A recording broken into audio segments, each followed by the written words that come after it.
Great kart racers are few and far between, and very seldom do we even see releases in the genre thanks to the tycoon that is Mario Kart. However, Nexon aims to capture the experience in the mobile space with KartRider Rush Plus. No, it's not perfect, but it accomplishes a lot of what others lack. There's a competitive level of gameplay ingrained in the title that makes it more engaging to hardcore fans, but yet offers simple mechanics that might make it approachable to new players.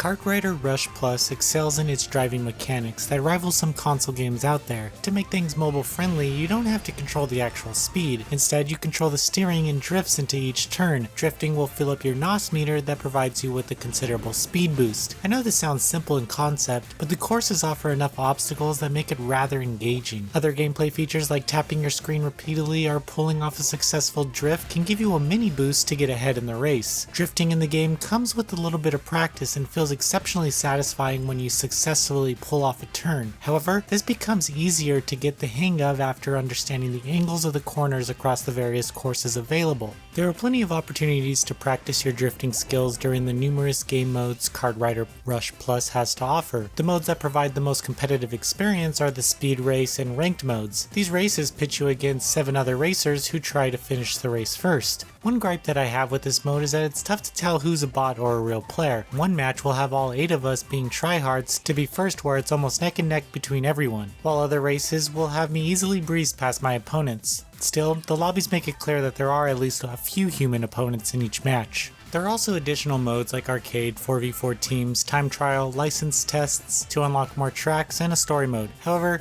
don't expect the story mode to be too in-depth. It's just a cute campaign where you learn more about the racers and try to stop this evil pirate. You'll get rewards for playing through it, so that's a plus. There's also a mentor program which I unfortunately haven't been able to use too much of. This is mostly due to the fact that your mentor has to be online for you to actually take part in this mode, but that never really worked for me. Even with all the different ways to play, I'm not pleased that I ran into some pay-to-win issues. There are different carts in the game, all with varying stats. You start off first with a practice cart, which is serviceable enough, but I saw plenty of other players with some of the best carts in the game. Even though buying one of these carts with your actual money isn't terribly expensive, I wasn't a fan of the fact that free-to-play players would be at an inherent disadvantage in online matches no matter how long you played. You could buy a few of these carts with in-game currency, but from what I can tell, it would take an extremely long time to save up to get one. KartRider Rush Plus balances this out to an extent by allowing you trial runs of these premium carts. You can get the trials through rewards or purchasing it. I did a few ranked matches with the practice card, and it was challenging to remain in the top 3 against others with better carts. So this goes back to the old argument of mine. It doesn't matter how much money you put into a game if you haven't learned its basics. Sure, there will still be a lot of people who are good at the game and will pay a pretty penny for the best carts. Given that you are able to boost some of your general stats of your card and racer without having to buy anything out of pocket, makes this easier to manage. However,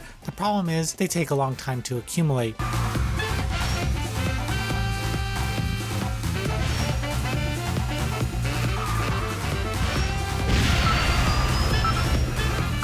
KartRider Rush Plus presents a racing experience that's been profoundly lacking on mobile devices for a long time. The game is packed with great courses and challenging gameplay, fueled by a truckload of content to unlock. Still, you can expect to find typical Nexon customization offerings, which give players ways to spend in-game currency to receive cosmetic rewards. This sadly blends into the game's free-to-play model, which drifts heavily towards those who pay for a head start. Noisy Pixel is giving KartRider Rush Plus a 7.5 out of 10. Thank you for watching. Please read the full review on noisypixel.net. Noisy Pixel is run by a group of gamers who work hard to deliver news, reviews, previews, and more. Please subscribe to keep up with all our future content.